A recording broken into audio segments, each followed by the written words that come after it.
제목이 거래인가 관계인가, 이런 제목으로 여러분과 함께 은혜를 나누고자 합니다. 역대상 4장 9절과 시편 2편 7절의 말씀 우리가 함께 공독하도록 하겠습니다. 역대상 4장 9절에서 10절, 시편 2편에서 7절 함께 있습니다. 야베스는 그의 형제보다 이름한 자라. 그의 어머니가 이름하여 이르되 야베스라 하였으니 이는 내가 수고로이 낳았다 함이었더라. 야베스가 이스라엘 하나님께 아뢰어 이르되 주께서 내게 복을 주시려거든 나의 지역을 넓혀주시고 주의 손으로 나를 도우사 나로 환난을 벗어나 내게 근심이 없게 하옵소서 하였더니 하나님이 그가 구하는 것을 허락하셨더라. 내가 여호와의 명령을 전하노라. 여호와께서 내게 이르시되 너는 내 아들이라. 오늘 내가 너를 낳았도다. 아멘. 오늘 찬양을 또한 준비하면서 우리 집사님께서 이 찬양을 준비하신 줄 몰랐어요. 그런데 시편 2편 7절을 찬양을 부르고 또 저희가 부르면서 깜짝 놀랐습니다.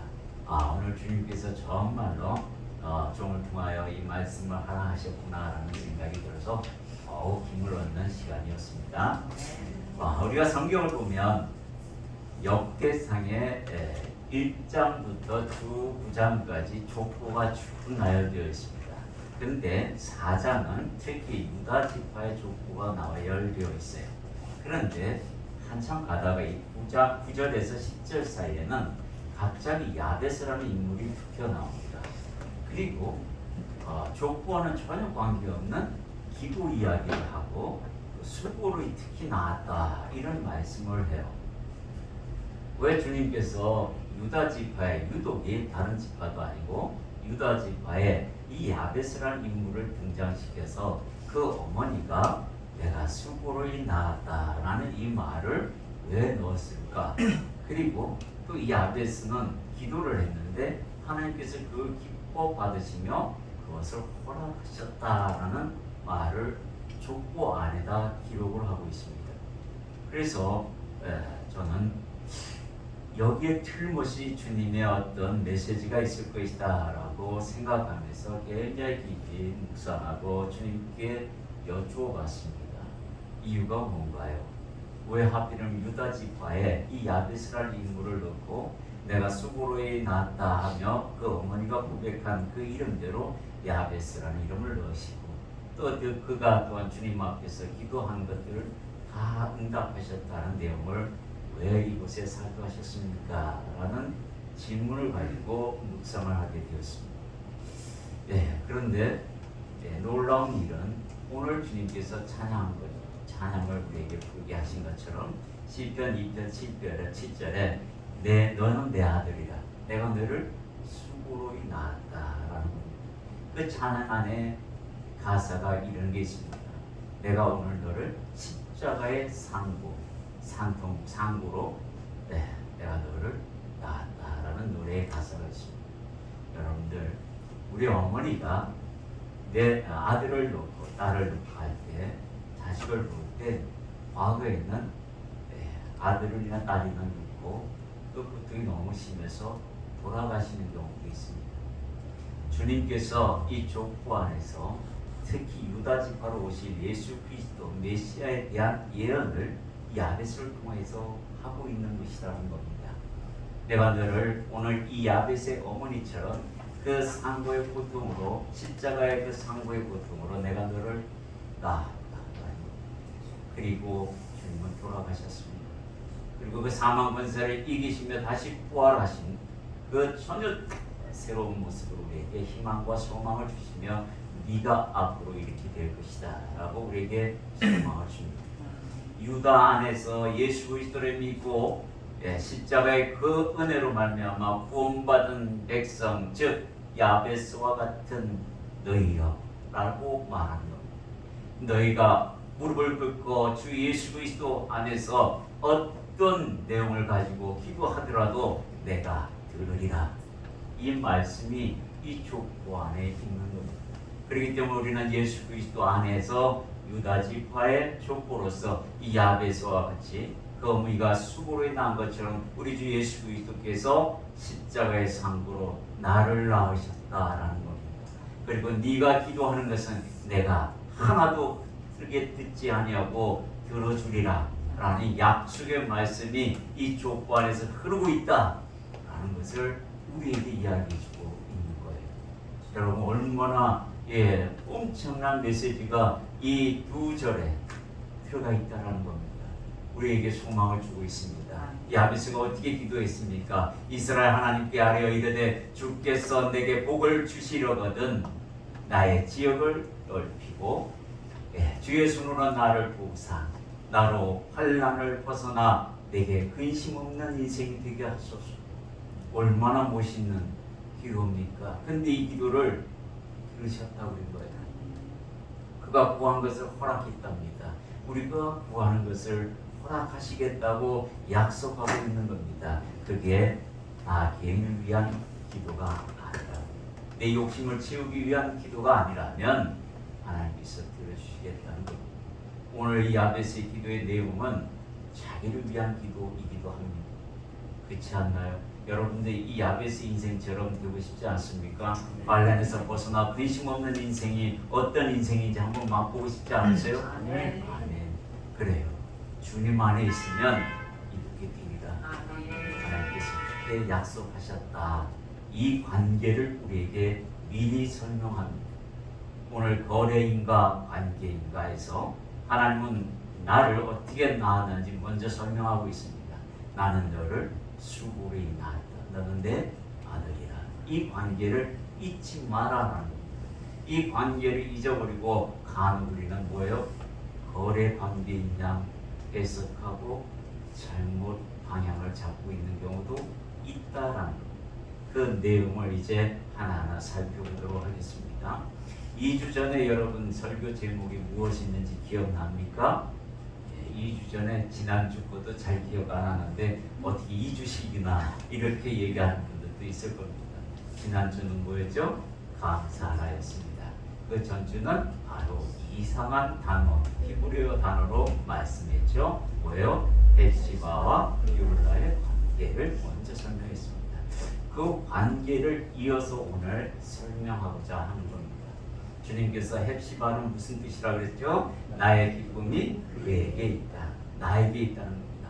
하나님의 기쁨이 나에게 있고 여러분에게 있다는 겁니다. 얼마나 귀한 고백이십니까? 그죠? 우리가 하나님의 기쁨이 된다라는 거예요. 그리고는 비올라는 뭡니까? 결혼한 여자라는 거예요. 하나님은 신랑, 예수님은 신랑이고 우리는 신부라는 표현을 많이 합니다. 신부가 갖춰야 되는 게, 신랑과 신부가 갖춰야 되는 게 뭡니까? 바로 정결인 거예요. 그죠? 그것을 하나님 우리에게 말하고 있습니다. 그래서 우리 하나님은 처음에 뭐예요? 언약 관계를 먼저 설명합니다. 언약 관계에 대한 이야기는 신명기 5장 2절에서 3절, 우리 출애굽기 24장 8절 함께 읽겠습니다. 우리 하나님 여호와께서 호렙산에서 우리와 언약을 세우셨나니 이 언약은 여호와께서 우리 조상들과 세우신 것이 아니고 오늘 여기 살아있는 우리 곧 우리와 세우신 것이라. 모세가 그 피를 가지고 백성에게 뿌리며 이르되 이는 여호와께서 이 모든 말씀에 대하여 너희와 세우신 언약의 피니라. 우리는 언약으로 맺어진 하나님과의 관계라는 겁니다. 자, 언약이라는 거예요. 그걸 잊어서는 안 됩니다. 그 언약은 마치 우리가 결혼을 할 때 혼인 서약서를 합니다. 그죠? 이 결혼 안 하신 분도 있지만 이제 결혼을 하게 되면 혼인 서약서를 하게 돼요. 그게 바로 언약 관계라는 겁니다. 우리가 그리스도 안에서 혼인 관계다라고 성경은 이야기하고 있습니다. 사도 바울이 이야기한 거 우리가 함께 읽겠습니다. 고린도후서 11장 2절의 말씀. 내가 하나님의 열심으로 너희를 위하여 열심을 내노니 내가 너희를 정결한 처녀로 한 남편인 그리스도께 드리려고 중매하노라. 정결한 처녀로서 한 남편 예수 그리스도께 중매한다라고 이야기하고 있어요. 그래서 우리는 예수님과 함께 결혼한 관계이다라는 그 이야기를 사도 바울을 통해서 우리에게 말하고 있습니다. 신랑과 신부가 갖춰야 할 가장 중요한 것은 정결함이다 라고 이야기하고 있습니다. 그 정결함과 동시에 가지고 있는 것은 믿음과 사랑입니다. 물론 남녀의 관계는 사랑이 먼저고 믿음이 나중에 싹트기도 합니다만 주님과의 관계는 먼저 믿음이고 그 다음이 결과가, 그 믿음의 결과가 사랑으로 이어집니다. 그래서 사도 바울은 믿음, 소망, 사랑 중에 사랑이 제일이라고 하는 이유가 믿음, 소망이 가지고 있는 그 결과물이 열매가 사랑이기 때문에 그 사랑을 가지고 있는 자는 믿음도 소망도 함께 포함되어 있다라고 믿기 때문에 사랑이 제일이다라고 말하는 겁니다. 그러나 그 사랑이 이루어지려면 씨앗은 믿음이고 소망이라는 사실을 기억하시면 되겠습니다. 자, 그런데 하나님과 나와의 관계를 거래 관계로 오인하는 경우가 왕왕 있다라는 겁니다. 어떤 관계냐면 첫째 11조 경우입니다. 자, 11조는 말라기 3장 10절에 이런 말씀이 있어요. 함께 있습니다. 만군의 여호와가 이르노라 너희의 온전한 11조를 창고에 들여 나의 집에 양식이 있게 하고 그것으로 나를 시험하여 내가 하늘 문을 열고 너희에게 복을 쌓을 곳이 있도록 붙지 아니하나 보라. 바로 이 말씀 때문에 내가 복을 받기 위해서 11조를 합니다. 그러니 복 주세요. 이게 거래 관계로 바꾸려고 하는 신복입니다. 우리는 이런 마음으로 11조를 하면 안 되는 겁니다. 하나님의 큰 사랑을 내가 가진 자로서 그 사랑에 감사하고 그 은혜에 감사하고 건강을 주셔서 내가 일을 할 수 있었고 그리고 직장을 주셔서 일터를 주셔서 내가 일을 할 수 있고 시간을 주셔서 모든 여건을 주셨기에 내가 일의 대가로 하나님의 은혜로 말미암아 감사로 드리는 게 11조의 마음인데 내가 창고에 쌓아주시는 하나님의 그 은혜를 기대하면서 하는 그런 11조는 약간 모자란 믿음에서 약간 벗어나는 이유가 됩니다. 그러나 주님께서 이런 자도 축복하시더라고요. 믿음이 처음에는 약해서 시작할 때 내가 이 말씀 때문에 의지하여서 내가 믿고 11조를 합니다 하는 사람도 봤어요. 근데 주님은 그 믿음도 귀히 보시더라는 겁니다. 그러나 지금 제가 여러분에게 말씀한 것은 베이스, 기초입니다. 12조에 대한 기초 개념이 내가 이렇게 했으니 주님도 이렇게 해주세요 라는 그런 관계가 아니라 하나님이 나를 수고로 인하시고 나를 뿐만 아니라 나를 이끄시고 나를 또한 도와주시고 이 삶 속에서 모든 여건을 해주신 그 하나님, 나를 떠나지 아니하고 부지런히 도우시는 그 하나님, 그 하나님의 은혜에 너무너무 감사해서 제가 드리는 겁니다. 이런 감사의 마음으로 드렸을 때에 자동으로 하늘문을 여시고 이런 보화가 또한 창고에 차지는 역사를 네가 모르게 경험할 것이다. 나는 그냥 그거 기대 안 하고 주님 앞에 감사로 나갔는데 오늘날 뒤돌아봤더니 내 창고에 가득 검은 보화가 차 있더라. 이게 진짜로 하나님이 원하시는 12조 하는 마음입니다. 사실은 그래요. 그러나 그것도 부족하고 믿음이 이제 시작해서 내 믿음은 약하지만 하나님 이 땅에서 살아가는 데 있어 나 재물 필요합니다. 그래서 주님 말씀, 이 말씀 그냥 믿고 의지해서 제가 거래 관계든 사랑의 관계든 잘 모르지만 이 말씀이 있어서 제가 합니다 하더라도 주님은 복을 주시더라라는 겁니다. 그러나 우리가 기초적으로 가지고 있어야 할 마음가짐은 감사로 드리는 것이 더 큰 예물이고 11조다라는 것을 여러분에게 알려드리는 겁니다. 그렇게 또한 이 말씀만 의지해서 거래 관계로 시작했더라도 하나님은 아마 사랑의 관계로 다시 바꾸실 것을 믿습니다. 아멘. 보상을 위한 겸손과 경외 이건 또한 거절하신다고 합니다. 사실은 잠언 22장 4절에 보면 겸손과 여호와를 경외함의 보상은 재물과 영광과 생명이니라. 이 보상이란 단어가 앞의 것을 먼저 이루었을 때 주어지는 선물이다라는 뜻입니다. 그러나 뒤의 것을 위해서 앞의 것을 하는 사람은 없을 겁니다. 혹여 그런 마음이 있다 하는 사람들에게 주시는 말씀이기도 합니다.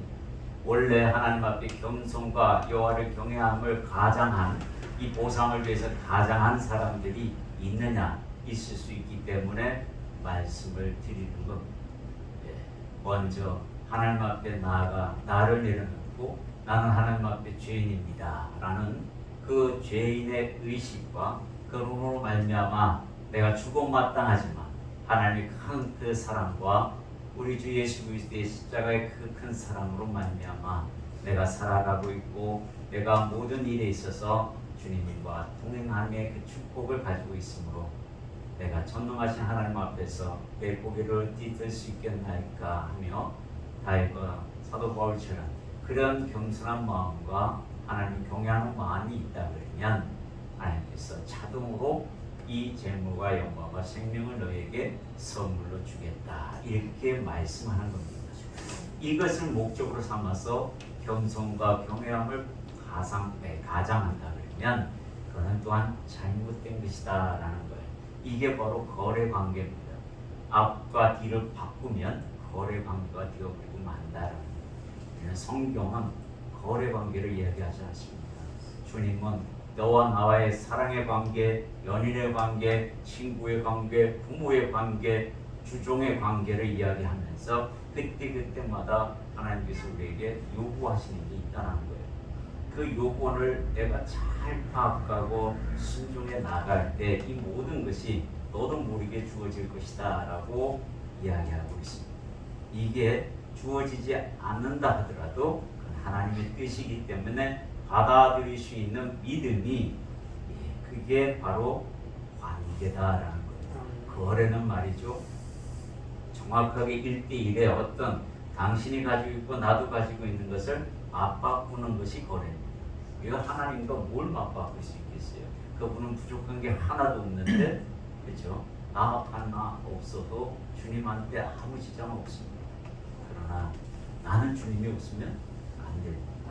이런 하나님과의 온전한 관계를 우리가 가지고 있다 그러면 그 개념을 분명히 가지고 있다 그러면 이 땅에서 살아가는 데 있어 내 기도가 달라지고 태도가 달라지고 마음이 달라질 겁니다. 하나님은 관계에 대한 설명을 계속 우리에게 성경을 통해서 해주고 싶은 거예요. 그래서 우리의 삶 속에서 가정이라는 것을 줍니다. 그래서 부모의 관계, 자식의 관계 다 되어보라는 겁니다. 그랬을 때 부모의 마음을 알게 되고 또 자식으로서 내가 해야 될 일에 대해서 또 섬김에 대해서 배우게 되는 겁니다. 이걸 통해서 하나님을 온전히 경외하라 라고 우리에게 설명하고 있는 겁니다. 여러분들은 이 순서를 바꾸면 안 됩니다. 내가 재물과 영광과 생명을 그 보상받기 위해서 하나님 앞에서 겸손하고 하나님을 경외합니다. 이거 안 된다는 거죠. 이런 관계는 하나님이 요구하지 않는다는 거예요. 네가 내 앞에서 철저하게 하나님의 은혜와 사랑을 경험하고 그게 깨달아서 겸손하고 하나님을 섬기는 그 마음이 자연적으로 안에서 우러날 때 하나님께서 주어지는 우리에게 주시는 보상으로 받는 것이다. 이렇게 설명하는 것이다 라는 거예요. 행여 여러분들은 이 관계, 이 말씀을 거꾸로 해석해서 그렇게 하는 믿음의 초보자가 되지 않기를 소망합니다. 처음에 믿음의 초보자는 그럴 수가 있어요. 그것도 다 그릇에 맞춰서 그렇지만 여러분들은 그런 거꾸로 관계를 맺어서는 안 된다 하면서 우리가 그만큼 믿음의 큰 성장을 가지고 있기 때문에 똑바른 관계를 가지자 이 얘기를 하고 있습니다. 하나님께서 우리의 속성을 아십니다. 그렇기 때문에 이런 말씀도 주십니다. 창세기 8장 21절에 보면 우리 하나님께서 우리에게 이렇게 말씀을 하시죠. 주님은 우리의 속성을 분명하게 알고 계십니다. 여호와께서 그 향기를 받으시고 그 중심에 이르시되 내가 다시는 사람으로 말미암아 땅을 저주하지 아니하리니 이는 사람의 마음이 계획하는 바가 어려서부터 악함이라. 내가 전에 행한 것 같이 모든 생물을 다시 멸하지 아니하리니. 노아의 홍수 이후에 노아에게 하신 말씀입니다. 이제 노아의 후손으로 우리가 다 이렇게 세계 방법은 모든 민족으로 우리가 번성되고 번영됐지만 그 사람의 본시의 마음은 어려서부터 계획하는 것이 악하기 때문에 이 얘기를 합니다. 그래서 하나님을 우리는 스스로 경외할 수 있는 이 요소가 우리 안에는 사실상 없는 겁니다. 여러분들이 하나님을 경외하고 저가 하나님을 경외하고 그분 앞에서 겸손하려고 노력하고 그 마음을 갖는 것은 성령이 내 안에 계시기 때문에 그게 가능한 겁니다. 그 하나만 가도 우리는 성령님이 내 안에서 내주하시고 나와 동행하고 있다라는 기쁨을 누릴 수가 있는 거죠. 그렇기 때문에 우리 스스로 하나님을 경외할 수 없기 때문에 하나님께서 우리를 향하여 이렇게 말씀합니다. 자, 고린도전서 9장 27절을 보면 내가 내 몸을 쳐 복종하면 내가 남에게 전파한 후에 자신이 도리어 버림을 당할까 두려워합니다. 사도 바울이 내 몸을 치는 이유가 뭐예요? 나는 하나님 앞에 어려서부터 마음에 계획한 대로 악한 존재이기 때문에 내가 내 몸을 치지 않고서는 그 악에서 벗어날 수가 없다. 뭐로 치는 겁니까? 하나님의 말씀을 막대기 삼아 나를 훈계하는 겁니다. 사도 바울은 그런 경지까지 이른 사람입니다. 여러분들도 저도 이렇게 되기를 사실은 소망합니다. 육체의 소유라는 놈이 늘 나를 괴롭히고 있습니다. 그때마다 내가 내 몸을 쳐서 하나님의 말씀으로 내 몸을 쳐서 그럼 안 되지 하고 야단치며 다독거리며 나가야 될 줄 믿습니다. 시편 기자도 우리 스스로는 하나님을 찾아갈 수 있는 그런 존재가 아니라는 것을 압니다. 그래서 하나님께서 이 시편 기자를 통해서 말씀하고 희망을 줍니다.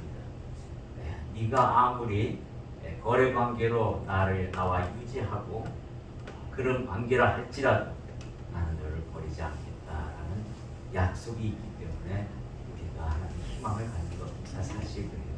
그래서 더욱더 하나님과의 연인 관계 그리고 부모 관계, 주종 관계 그렇게 되도록 우리가 노력해야 한다라는 겁니다. 시편 81편 15절은 우리가 함께 있습니다. 여호와를 미워하는 자는 그에게 복종한 채 할지라도 그들의 시대는 영원히 계속되리라. 또 내가 기름진 밀을 그들에게 먹이며 반석에서 나오는 꿀로 너를 만족하게 하리라 하셨도다. 우리가 관계를 진심으로 개선하고 거래 관계를 끊고 하나님과 연인 관계, 부모 관계, 그런 주종 관계로 인식하여서 이 땅에서 주종 관계로 일하고 혹은 부모가 자식에게 내리는 그런 무조건적인 사랑을 받고 관계는 연인처럼 동행하는 사랑하는 그런 관계로 우리가 유지하고 살아가는 것이 가장 좋은 관계입니다. 그러나 삶을 살다 보면 그렇지 못한 것을 주님이 너무나 잘 아세요. 어떤 때는 세상의 욕심에 넘어져서 허덕일 때도 있습니다. 큰 믿음을 갖고 있다 하더라도 연약한 육체를 가지고 있는 이상 영이 오면 흔들리게 될 수 있습니다.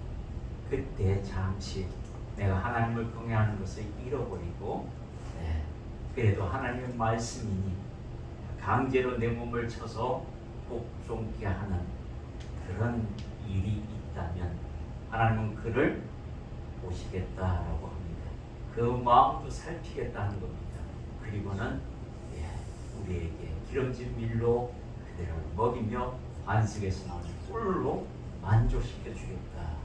이 약속까지 있기 때문에 우리가 희망을 가지고 사는 겁니다. 저는 그렇게 생각이 듭니다. 저는 이 말씀이 없었다면 나는 하나님과 지금 말씀하는 그 관계에 대해서 엄청나게 부족한 존재인 것을 고백하지 않을 수 없습니다. 하나님을 미워했다기보다도 하나님의 마음에 두지 않고 살았다는 그 자체가 이미 하나님의 경외함에 도달하지 못한 관계였고, 그러면 미워하는 거나 다름없는 거예요. 하나님 말씀은 내 마음에 두지 아니하고 사는 그 자체가 하나님이 인식하지 않고 사는 거기 때문에 하나님이 미워하는 존재나 똑같다는 거죠. 세상 사람들과 다를 게 뭐가 있습니까? 그죠? 그들은 하나님을 미워하지 않습니다. 미워하는 단어를 갖다 대면 아니요 그럴지도 모릅니다. 그러나 그 미워하는 것은 관심이 없는 자체가 미워하는 거예요. 근데 그가 하나님이라는 존재를 알고 하나님의 말씀이니, 하나님의 그 위대하신 말씀이니 내 마음은 따라가고 복종하지 않으려고 할지 몰라도 내가 하나님의 말씀이라고 생각이 들고 그 위대하신 말씀이니 내가 내 몸을 쳐서라도 복종하리라. 그리고 강제로 무릎을 꿇고 기도하고 강제로 무릎을 꿇고 말씀을 펴서 보면 하나님께서 그거 인정하겠다 하는 거예요. 이게 얼마나 큰 희망인지 모릅니다. 그죠 여러분? 저는 이 말씀 때문에 다시 일어설 수 있었습니다. 그래요 하나님, 나는 세상에 정말로 세상을 향해서 살아왔던 양다리 걸치고 한쪽 다리는 믿음으로 교회로 한쪽 다리는 세상으로 견졌던 시대가 있었습니다. 그 시절이 있었어요. 그때 그 시절에 그 시간 동안에는 내 양심에서 늘 호소했습니다. 너 하나님을 그렇게 섬기면 안 된다. 너 하나님을 경외한다는 자가, 말씀을 네 안에 둔 자가, 예배자로 섰던 네가 어찌 그렇게 하려고 하느냐라는 마음이, 양심이 계속 저를 찔러댔습니다. 이게 10년이 넘는 세월이었어요. 그런데도 이 육체의 속이란 놈은 그 한쪽 다리를 빼려고 하지 않더라는 겁니다. 하나님 앞에서 내 몸을 치고 내가 하나님 힘에 의지해서 그렇게 강제로 무릎을 꿇는 날이 왔을 때에 10여 년의 세월, 그 훑은 세월 동안에 또한 10여 년의 세월을 또 보내면서 하나님 앞에 무릎 꿇는 것을 배우게 됩니다. 되돌아보면서 내가 하나님을 미워했구나. 왜요? 하나님 말씀은 내 마음에 두지 않았으니 미워한 거지 어떻게? 뭐가 미워한 거겠습니까? 겉모습은 번들어해도 속은 그러지 못했던 나를 회개하게 하셨어요. 그래서 저는 이 말씀이 너무 좋습니다. 나에게 비전을 제시하신 말씀, 거래 관계를 끊고 이제 하나님과 연인 관계로, 동행의 관계로 바꾸어 주신 하나님. 그래서 너무너무 감사했습니다. 그리고는 주님은 뭐라고 말씀하냐면, 네가 어떤 관계에 있든 난 너를 떠나지 아니하였다라는 겁니다. 그래서 오늘 내가 여러분에게 말씀드리는 것은, 저를 통해서 거래 관계에 있든 연인 관계에 있든 최종 목표는 하나님과의 관계는 연인 관계라는 겁니다. 이리로 오라는 겁니다. 이리로 오게 하실 겁니다. 그때 순종하라는 겁니다. 네가 네 몸을 쳐서 복종하거라. 내가 도구마. 이 음성을 들으시기 바랍니다. 하나님께서 저를 일주일 동안 너무나 감사하게 하신 것은 바로 이런 말씀이에요. 십자가의 상으로 내가 너를 낳았다라는 겁니다. 저희 어머니가 저를 낳으셨어요. 그런데 그 어머니가 고생 많이 하시고 저를 키워왔습니다. 그런데 키워움을 당할 때, 그분이 나를 키울 때 제가 어느 날 이런 말씀을 드렸습니다. 왜 아들 하나밖에 낳지 않아서 저에게 이렇게 많은 짐을 주십니까? 라고 엄마한테 대들기도 했어요. 투정을 부릴 때도 있었습니다. 왜냐하면 5절 싸우는 2대 독자지만 집에서는 3대 독자입니다. 왜냐하면 큰할아버지가 만지로 이민 가버린 바람에 할아버지가 독자 아닌 독자가 되어버렸죠. 그래서 제가 3대 독자로 살다 보니 어머니께서는 나가서 뭘 하면 사고를 당할까봐 나가는 것을 싫어하셨어요. 그래서 특히 물가에 가는 거는 아주 싫어하셨습니다. 물가에 가잖아요. 물에 빠져 죽을까봐 먼저 염려하시는 어머니였습니다. 그런 어머니 밑에서 자라고 내가 하고 싶은 수영을 배우고 싶어도 못 배웠습니다. 그런 것들 또 뭘 하고 싶은데 늘 막았습니다. 그래서 할 수 있는 재능이 별로 없어요. 그래서 내가 어머니한테 늘 불평불만으로 그렇게 기르시니 내가 이 모양 이 꼴이 됐죠. 그랬더니 우리 어머니 와 뭐라고 하시냐면 네 모양이 어떤데 난 좋기만 한데 이렇게 얘기하시더라고요. 그래서 어머니가 보시는 눈과 내가 보는 눈이 다르구나라는 것을 알게 됐습니다. 그래서 저는 어머니께 감사한 게 있습니다. 네, 그분의 그런 노력과 그런 조심성 때문에 내가 지금까지 살아온지도 모르겠구나 라는 생각을 해보게 됩니다. 하나님은 어떻게든 그렇게 역사하시는 것 같습니다. 저를 그렇게 키워오셨던 것 같아요. 그래서 늘 하나님을 생각하면 또 부모가 생각나고 부모를 생각하면 하나님의 은혜가 생각이 납니다. 우리 어머니는 특히 또한 시댁에서 고생을 많이 하신 분이라 더 그런 것 같습니다. 그래서 하여튼 아들 하나라도 사랑을 안고 키우고 싶었는데 할머니한테 뺏겨서 그것도 못하고 그렇게 저를 대했던 분이세요. 하나님은 저를 그렇게 키워왔던 것 같습니다. 나는 하나님한테 불평불만이 많았던 존재이기도 합니다. 어머니에게 그랬듯이 말입니다. 그런데 알고 보니 하나님의 그 큰 사랑은 늘 떠나지 않았고 어머니의 그 큰 사랑이 나를 항상 지켜뒀던 것처럼 그랬던 그 시간들이 있었기에 내가 오늘이 바로 그런 시간 때문에 생긴 결과물이구나라는 생각을 하게 됩니다. 여러분들 하나님의 사랑은 이렇게 떠나지 않고 여러분을 지키고 있는 겁니다. 여러분들이 하나님의 말씀을 알아들어 노력해야 합니다. 그게 바로 믿음의 행위입니다. 자, 여러분들이 이런 경우를 한번 생각해 보십시오. 자, 제가 양육을 하는데 어떤 집사님이 회사에서 자신을 너무 괴롭혀서 회사를 때려쳐버리고 상사가 너무 괴롭혀서 때려쳐버리고 사업이나 해야겠다 하고 나왔다 합니다. 사업을 하려고 여기저기 공문서주하고 기도하면서 준비했는데 사업의 길이 열리질 않는 거예요. 하나님이 정말 내 기도 들어주시는 건가? 하나님께서 정말 계시긴 계신 게 맞습니까? 왜 기도를 들어주지 않는 겁니까? 이렇게 말씀하실 때 여러분들은 거기에 대한 대답을 뭐라고 하시겠습니까? 우리들은 이렇게 생각합니다. 내가 하나님 앞에 온전한 존재인 줄 착각하는 경우가 많습니다. 내가 그분에게 물었습니다.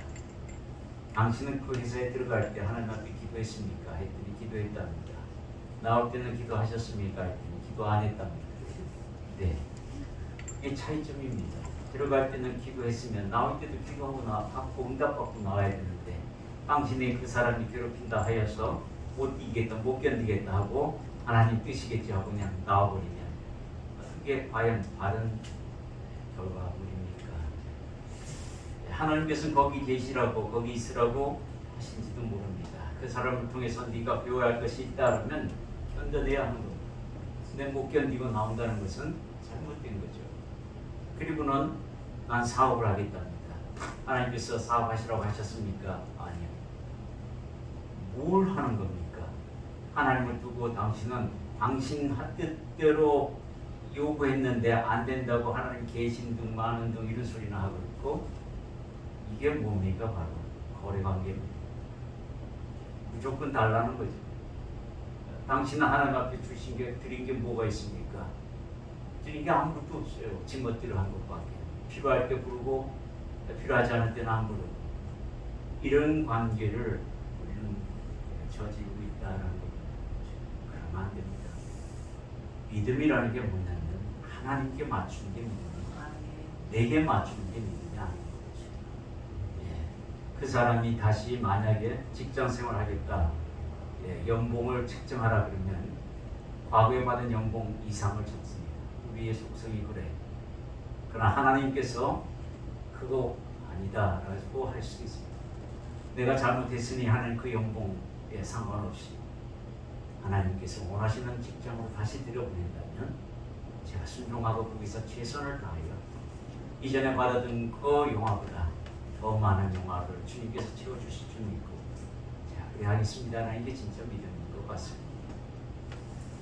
하나님은 거래 대상이 아닙니다. 하나님은 섬기는 대상이지 거래 대상이 될 수 없습니다. 기도하실 때 내가 필요한 것도 조심스럽게 사시는 구하는 게 맞습니다. 그게 전능하신 하나님이십니다. 부족한 게 없으신 하나님이세요. 나 하나쯤이야 없어도 대신 뿐인 것입니다. 사실은 그래요. 그런데 말이죠, 우리는 나 없으면 안 되는 것처럼 생각할 때가 있다는 거예요. 물론 주님은 나를 그렇게 생각하십니다. 그러나 나마저 그렇게 생각하면 내 안에는 교만밖에 일어나지 않습니다. 하나님 죄송합니다 하고 너 우리가 부모를 공경해야 할 이유가 뭡니까? 부모가 내 마음에 안 든다고 내가 부모를 버릴 수는 없습니다. 그렇지 않아요? 그게 바로 관계이기 때문에 그래요. 거래는 끊으면 끝납니다. 부모는 나와의 혈육으로 맺어진 관계입니다. 어떤 걸로도 끊을 수 없는 것처럼 하나님과 나의 관계가 그런 관계라는 거예요. 그래서 뭐요? 거래 대상이 절대 될 수 없다는 사실을 기억하십니다. 하나님, 제 기도가 연락되지 않는 것은 내게 부족함이 있기 때문이라 생각합니다. 그거 알게 해주세요. 그럼 제가 고치겠습니다. 이렇게 나가는 게 맞습니다. 그게 관계입니다. 하나님은 우리가 섬겨할 대상이 있습니다. 그죠? 하나님을 그렇게 여러분들이 마음을 가지고 모든 기도에서 그렇게 나간다면 정말 하나님께서 여러분들 경외라고 말하는 게 바로 그런 겁니다. 거래가 아닌 섬긴 그 자체만 가지고 은혜가 충만하니 은혜를 내가 받았으니 그 은혜로 살아가니 하나님께서 그냥 채워주시리란 믿고 나가는 그 믿음이 진짜 경외하는 모습입니다. 네, 하나님은 사랑이십니다. 그죠? 우리도 마땅히 그분을 사랑해야 합니다. 요한일서 4장 16절 말씀 우리 함께 있습니다. 하나님이 우리를 사랑하시는 사랑을 우리가 알고 믿었노니 하나님은 사랑이시다. 사랑 안에 거하는 자는 하나님 안에 거하고 하나님도 그의 안에 거하시리라. 아멘. 우리가 사랑을 붙들지 않은 우리가 부모의 사랑을 붙들고 살아갑니다. 그 사랑이 있기 때문에 우리가 장렬하게 장년충이 돼서 스스로 내 인생을 살아갈 그 나이까지 부모의 사랑을 먹고 삽니다. 그죠? 여러분들이 자식이 아무리 부모의 사랑 싫다 그러더라도 그 사랑은 흘러서 내게 옵니다. 하나님의 사랑도 마찬가지입니다. 내가 싫다고 해서 하나님의 사랑이 멈추는 거 아닙니다. 하나님의 사랑은 늘 나를 이끌고 있다는 사실입니다. 이거 잃지 아니하면 경외라는 것이 나를 휩쓸게 되고 또 하나님 앞에 겸손히 나아가게 됩니다. 그때 주어지는 것이 부모가 자식에게 모든 걸 주고 싶어 하듯이 우리 하나님도 그렇게 하시리라 하는 겁니다. 우리 오늘 함께 주님 앞에 풍성으로 기도했으면 좋겠습니다. 주님, 제가 기도를 하면서 말이죠.